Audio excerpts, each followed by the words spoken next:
Iran, Israel, America இந்த பிரச்சனை முடிவடைஞ்சிருச்சா அப்படின்னு கேட்டால் ட்ரம்ப் அவர்கள் சொல்கிறாரு நம்ம வின் பண்ணிட்டோன்னு. ஆனால் இன்றைக்கி துபாயில் ஒரு தாக்குதலை நடத்தியிருக்காங்க, யுனைடெட் அரப் எமிரேட்ஸில் ஒரு தாக்குதல் நடத்தியிருக்காங்க, இத்தாலி அரசாங்கம் ஈராக்கில் இருக்கக்கூடிய அவங்களுடைய ட்ரூப்ஸ் எல்லாம் வெளியேற்றுறாங்க, ஃப்ரான்ஸ், இத்தாலி, ஈரான் கூட பேச்சுவார்த்தையில் ஈடுபட்டுருக்காங்க. பிரதமர் நரேந்திர மோடி அவர்கள் பேசினது காரணமாக ஈரான் நமக்கு சின்ன வழி கொடுக்கறதுக்கான வாய்ப்புகள் ஏற்பட்டிருக்கு. துருக்கிக்கு ஈரான் தனியாக ஒரு வழி ஏற்படுத்தி கொடுத்துருக்காங்க. இதெல்லாமே நடந்துட்டு இருக்கக்கூடிய இந்த நேரத்தில் அடுத்த ஒரு படை ஃபின்லாண்டு பக்கமாக போகிறதுக்கான வாய்ப்புகள் இருக்குது அப்படின்னு சொல்கிறாங்க.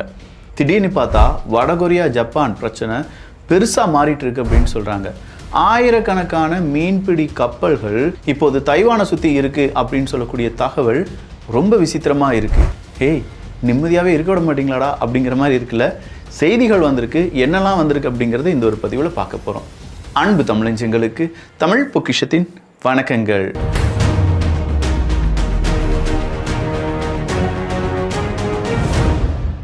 இந்த உலகம் பவருக்கு தான் மரியாதை கொடுக்குது அப்படிங்கிறது நமக்கு நல்லாவே தெரியும். எந்த ஒரு நாடு அவங்களுடைய ரிசர்ச் அண்ட் டெவலப்மெண்ட்டை பயன்படுத்தி லேட்டஸ்ட் டெக்னாலஜி அடாப்ட் பண்ணுறாங்களோ கண்டிப்பாக அவங்களுக்கு பவர் அப்படிங்கிறது வந்துடுது.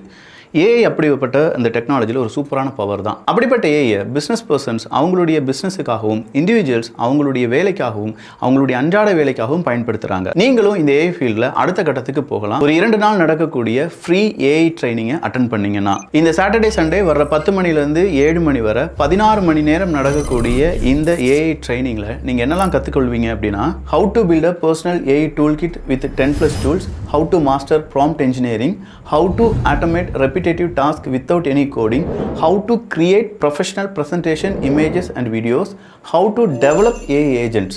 இதெல்லாம் நீங்கள் கற்றுக்கலாம். பொதுவாக இந்த மாதிரியான விஷயங்களுக்கு 10,000 ரூபா வரை சார்ஜ் பண்ணும்போது நம்முடைய இந்த வீடியோ ஸ்பான்சரான அவுட் ஸ்கில் இதை உங்களுக்கு ஃப்ரீயாக ப்ரொவைட் பண்ணுறாங்க. ப்ரொஃபஷனல்ஸ் 40க்கும் அதிகமான நாடுகளில் 10 மில்லியனுக்கும் அதிகமான நபர்கள் இந்த ஏஐ லைவ் ட்ரைனிங்கை ஆல்ரெடி அட்டன் பண்ணியிருக்காங்க. நீங்கள் எந்த ஃபீல்டாக இருந்தாலும் சரி ஃப்ரீயாக இங்கே நீங்கள் அட்டன் பண்ணலாம்.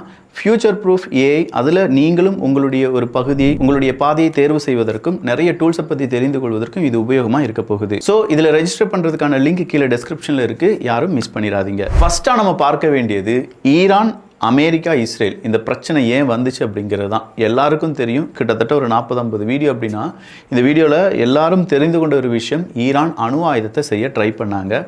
ஒருவேளை அணு ஆயுதத்தை ஈரான் தயாரித்து விட்டது என்றால் மிடில் ஈஸ்டில் இருக்கக்கூடிய நாடுகளை ஈரான் அவங்க நினச்ச மாதிரி கண்ட்ரோல் பண்ணும். என்கிட்ட அணு ஆயுதம் இருக்குது, என்கிட்ட வம்புக்கு வராத, நான் உன் இடத்த பிடிப்பேன், நீ தான் எனக்கு இப்படி கப்பம் கட்டணும், எதையாவது ஒன்று சொல்லி சண்டை போடுவாங்க.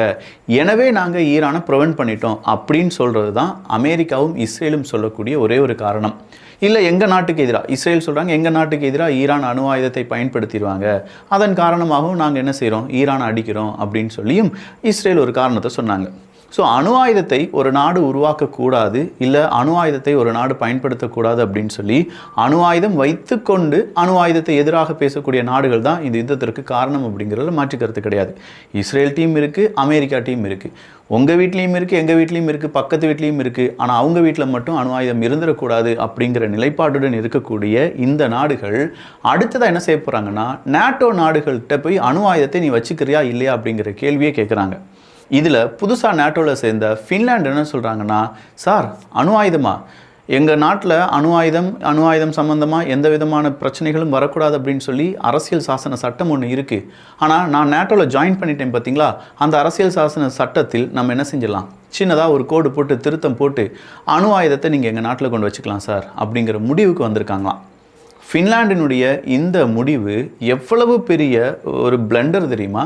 அதாவது ரஷ்யா உக்ரைன் போர் இருக்குது பார்த்தீங்களா, அதன் பிறகு ரஷ்யாவினுடைய அட்டாக் ஃபின்லாண்டு பக்கம் போகிறதுக்கான வாய்ப்புகளை ஏற்படுத்தக்கூடிய ஒரு முடிவாக இது தென்படுகிறது. ஆல்ரெடி நேட்டோ நாடுகளுடைய எக்ஸ்பேன்ஷன் எங்கள் நாட்டை சுற்றி இருக்கக்கூடாது.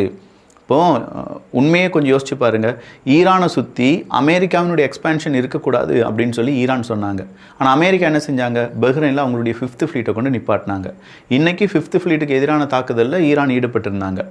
சவுதி அரேபியாவில் அவங்களுடைய பேசஸ் கொண்டு நிப்பாட்டினாங்க, குவைத்தில் அவங்களுடைய பேசஸ் கொண்டு வச்சாங்க.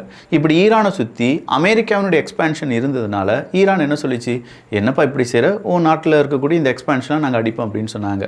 அதே தான் ரஷ்யா என்ன செய்கிறாங்க, நேட்டோ எக்ஸ்பேன்ஷன் கூடாது, உக்ரைனுக்குள்ள நாட்டோ படைகள் வந்துவிட்டது என்றால் அங்கிருந்து என்ன அடிக்கிறது ரொம்ப சுலபம், அதனால் நான் விடமாட்டேன்னு சொல்லி உக்ரைன் அடிச்சிட்டு இருந்தாங்கல்ல. இதே மாதிரி உக்ரைனுடைய யுத்தம் முடிந்த பிறகு ஃபின்லாண்டுக்குள்ளேயும் ரஷ்யாவினுடைய அந்த கண்ணோட்டம் போகிறதுக்கான வாய்ப்புகள் இருக்குது அப்படிங்கிற செய்தி தான் ரொம்ப ஹாட் டாப்பிக்காக மாறிட்டு இருக்கு.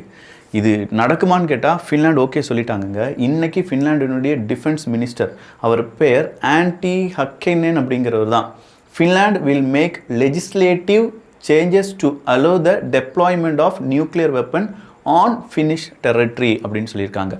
ஸோ ஃபின்லாண்டினுடைய உட்கட்டமைப்புக்குள், உள்நாட்டுக்குள் நாங்கள் அணு ஆயுதத்தை கொண்டு வருவதற்கான லெஜிஸ்லேட்டிவ் சேஞ்சஸை கொண்டு வர போகிறோம் அப்படிங்கிறது தான்.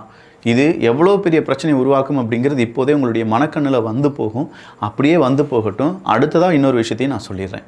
அடுத்ததாக தைவான் பிரச்சனை தான். சீனா தைவான் பிரச்சனை அப்படின்னு சொல்லும்போது இன்றைக்கி ஒரு வீடியோ பயங்கர வைரல். சீனா ஒரு பெரிய ஒரு ஃபேக்ட்ரியை ரன் பண்ணி அவங்களுடைய மிசைல் சிஸ்டம் எப்படி இருக்கும், அவங்களுடைய டேங்க் எப்படி இருக்கும், அவங்களுடைய ஃபைட்டர் ஜெட் எப்படி இருக்கும் அப்படிங்கிறதுக்கான பலூன்ஸை க்ரியேட் பண்ணிகிட்டே இருக்காங்க. இந்த பலூன்ஸை க்ரியேட் பண்ணுறது அப்படிங்கிறது இப்போ அது ஒரு ஸ்ட்ராட்டஜியாக மாறிட்டு இருக்கு யுத்த காலத்தில். இந்த பலூன்ஸ் அவங்க எங்கே கொண்டு வைப்பாங்க, ரேடார் ஸ்டேஷன் சுற்றிட்டே இருக்கிற மாதிரி இந்த பலூன் சுற்றிக்கிட்டே இருக்கும்.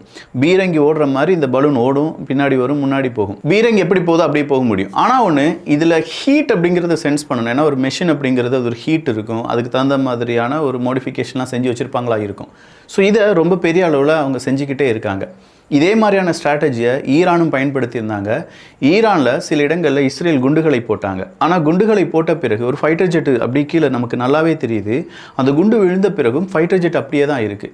அதுக்கு பிறகு தான் தெரிஞ்சு அது ஒரு டிராயிங் அப்படின்னு சொல்லி. ஸோ இதே மாதிரியான ஒரு ஸ்ட்ராட்டஜியை இப்போ சீனா உருவாக்குவதற்கான தேவை என்ன அப்படிங்கிறது யாருக்கும் தெரியலை. ஆனால் அந்த தேவையுடன் இப்போ தைவானை சுற்றி மீன்பிடி படகுகளை வைத்து குவித்திருப்பதாக செய்திகளை வெளியிட்டிருக்கிறது சில ஊடகங்கள். ஆல்ரெடி தைவான் ரொம்ப அடி வாங்கியிருக்காங்க. எப்படி அடி வாங்கியிருக்காங்க?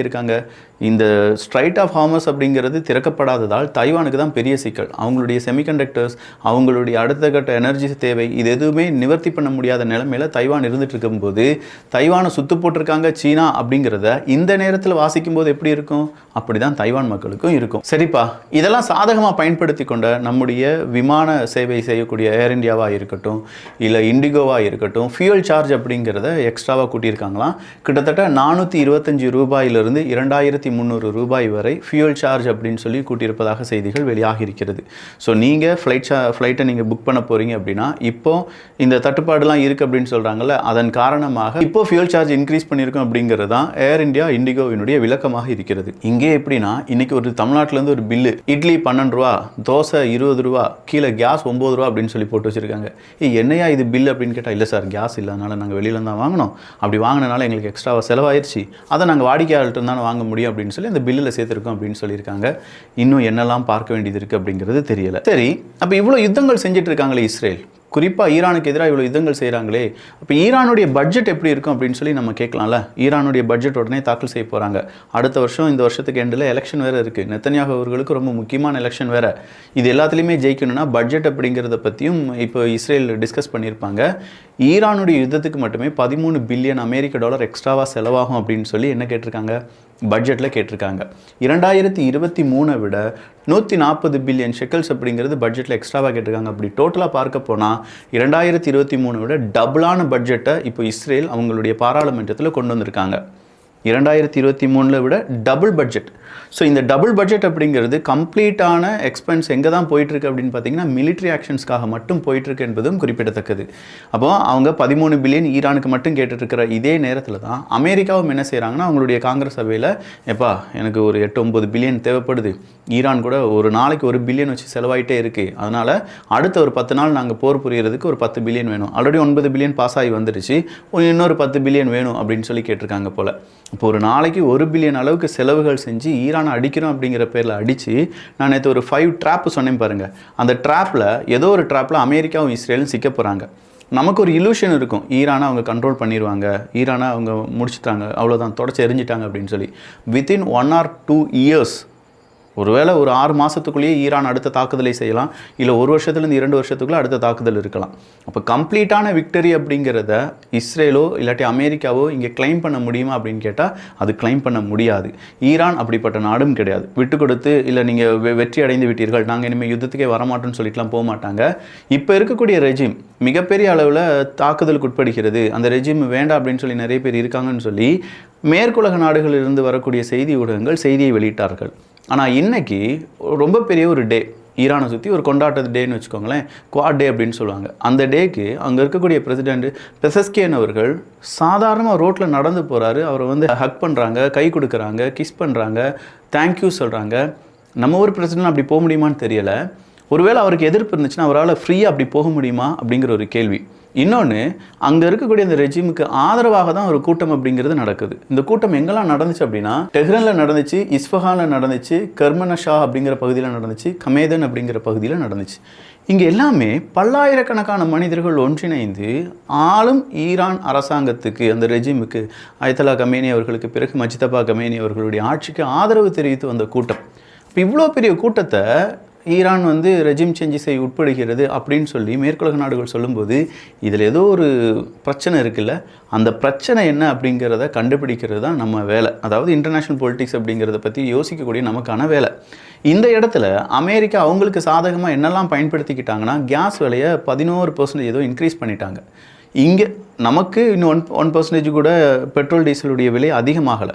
ஆனால் அந்த G20 நாடுகளுடைய அந்த லிஸ்ட்டில் நம்ம எடுத்து பார்த்தோம்னா 11% இன்க்ரீஸ் ஆகிருக்கு, 8% இன்க்ரீஸ் ஆகிருக்கு, 7, 5, 4, 3, 2 அப்படிலாம் சொல்லி இன்க்ரீஸ் ஆகிருக்கு. ஒரு 4 நாடுகள் மட்டும், இந்த G20யில் இருக்கக்கூடிய 4 நாடுகளில் மட்டும் இதுவரையிலும் பெட்ரோல் டீசலுடைய விலை அதிகரிக்கவில்லை. சவுதி அரேபியா ஒரு நாடு, இந்தியா இன்னும் அதிகரிக்கப்படவில்லை அப்படின்னு சொல்லியிருக்காங்க. ஸோ ஆனால் காசு உண்டாக்குவேன், நான் கண்டிப்பாக இதை வச்சு டன் கணக்கில் காசு உண்டாக்க போகிறேன் அப்படின்னு சொன்ன அமெரிக்கா அவங்க நாட்டு மக்களுடைய ரத்தத்தையே உரிய ஆரம்பிச்சிருக்கு. நிறைய அவங்க என்ன சொல்கிறாங்க, நாங்கள் தான் உண்மையிலேயே இந்த எனர்ஜி ப்ரொடியூசர்ஸ், எங்ககிட்ட தான் நிறைய கச்சா எண்ணெய் இருக்குது அப்படின்னு கிளைம் பண்ண அமெரிக்கா கச்சா எண்ணெய்க்கு ஏன்டா 11% இன்க்ரீஸ் பண்ணிங்க அப்படின்னு கேட்டால் அதுக்கு பதிலே சொல்ல மாட்டேங்காங்க. ஸோ யுத்தம் செய்வதற்கான காசை அவங்க என்ன செய்கிறாங்கன்னா, இந்த மாதிரி மக்களிடமிருந்து எடுத்துக்கிறாங்க அப்படிங்கிற ஒரு புரிதலும் ஏற்பட்டிருக்கிறது. அமெரிக்க மக்கள் என்ன செஞ்சாலும் தாங்குவாங்கப்பா அப்படிங்கிற மாதிரி தான் ட்ரம்ப் அவர்களுடைய முடிவுகளும் இருக்கின்றன. அமெரிக்காவிலேருந்து இதை நீங்கள் பார்த்துட்ருக்கீங்கன்னா உண்மையிலேயே அங்கே கச்சா எண்ணெயுடைய விலை கூடி இருக்கா குறைஞ்சிருக்கா, கேஸினுடைய விலை கூடி இருக்கா குறைஞ்சிருக்கா அப்படிங்கிற உங்களுடைய தகவல் இங்கே எங்களுக்கு தேவைப்படுகிறது. காரணம் இருக்குது, இந்த யுத்தம் காரணமாக அமெரிக்காவுக்கு சிக்கலே கிடையாது, மெயின்லேண்ட் அமெரிக்காவுக்கு எந்த சிக்கலும் இல்லை அப்படின்னு சொல்லி தான் ட்ரம்ப் அவர்களும் சொல்கிறாரு, வெள்ளை மாளிகையும் சொல்லிச்சு. அப்படி இருக்கும் பட்சத்தில் மிடில் ஈஸ்டில் ஏற்பட்ட இந்த சிக்கல் காரணமாக அமெரிக்காவில் அவங்களுடைய பணம், உங்கள் டாலரினுடைய இண்டெக்ஸ் ரொம்ப கூட்டிகிட்டு தான் இருக்குது. அப்போ டாலருடைய வேல்யூ அதிகமாகிட்டு தான் இருக்குது. அதே நேரத்தில் கேஸையும் அங்கே இருக்கக்கூடிய கச்சா எண்ணெயும் விலை அதிகரித்து விற்பனை செய்வதால் யாருக்கு என்ன லாபம் அப்படிங்கிறது மட்டும்தான். 1%, 2% கூடினதை பற்றி நம்ம இங்கே பேசவே இல்லை. யுத்தம் கண்டிப்பாக எல்லா நாடுகளிலும் அது கூடும். ஆனால் 11% கூடியிருக்கு அப்படிங்கிறது தான் இங்கே சந்தேகத்தை ஏற்படுத்தி இருக்கிறது. படித்தவர்கள் தானே அமெரிக்காவில் இருப்பாங்க. அப்படி இருக்கும்போது 11% எப்படி சாத்தியம் அப்படிங்கிறதுலாம் இன்னும் யாருமே கேள்வி கேட்கலையா என்ன அப்படிங்கிறது தெரியலை. எது எப்படி இருந்தாலும் இதுவரையிலும் அந்த அப்டேட்ஸ் அப்படிங்கிறத இப்போ கொஞ்சம் பார்த்துருக்கோம். அடுத்த ஒரு வீடியோவில் இன்னும் முக்கியமான சில அப்டேட்ஸையும் பார்த்துடலாம். ஸோ இந்த ஒரு காணொலி எப்படி இருந்துச்சு அப்படிங்கிற உங்களுடைய கருத்துக்கள் இங்கே வரவேற்கப்படுகின்றன. நான் முதலே சொன்ன மாதிரி வர சாட்டர்டே சண்டே 10 மணிலேருந்து 7 மணி வரை நடக்கக்கூடிய ஃப்ரீ 2 தின AI ட்ரைனிங் ப்ரோக்ராமில் அட்டன் பண்ணுறதுக்கான ரெஜிஸ்ட்ரேஷனுக்கான லிங்க் கீழே டிஸ்கிரிப்ஷனில் இருக்குது, வேணுங்கிறவங்க பயன்படுத்திக்கோங்க. எல்லோரும் தமிழ் பொக்கிஷத்தில் இணைந்திருங்கள். நல்லதை பகிர்ந்து நல்ல சமுதாயத்தை உருவாக்குவோம். நன்றி, வணக்கம்.